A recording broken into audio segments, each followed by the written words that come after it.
Hello everyone, it's me Radha again with another Zen story for all of you. And today's Zen story title is Watch Yourself.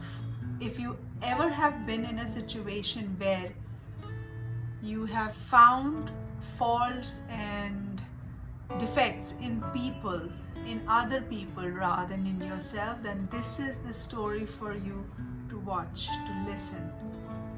Once there was a pair of acrobats, a senior acrobat and a young girl, and they both would perform their piece of walking on this thin line of a rope which was tied up on the two tall poles.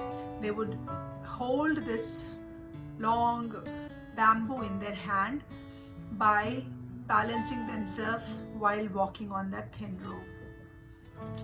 This particular exercise required a lot of focus and concentration.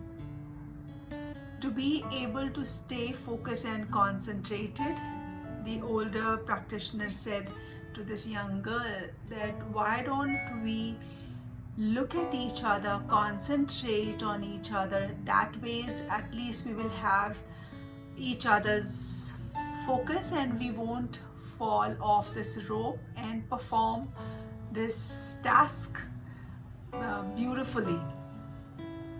Listening to this, the young girl replied, that ways we have a double task to do.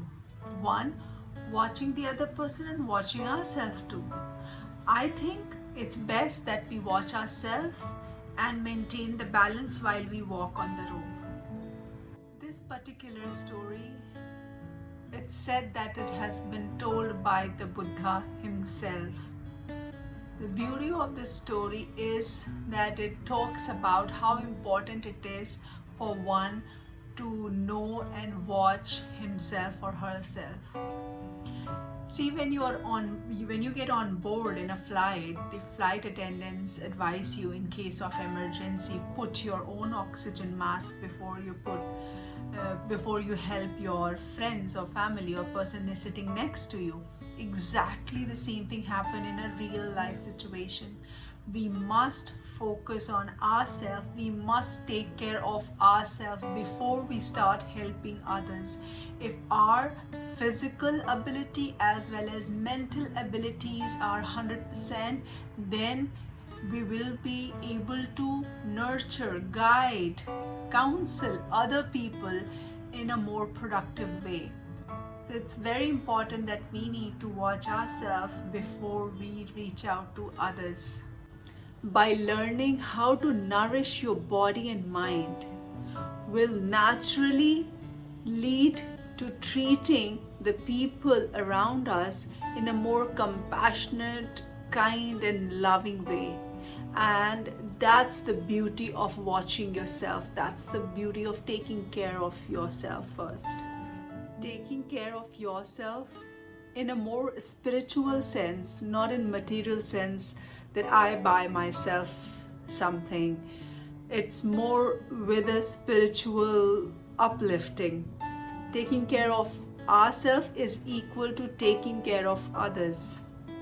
Buddha refers to taking care of yourself as in being more mindful.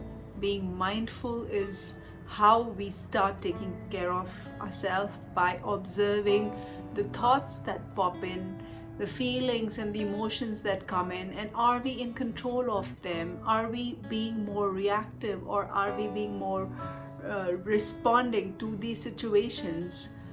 So it's very important that we take care of ourselves before we reach out to others.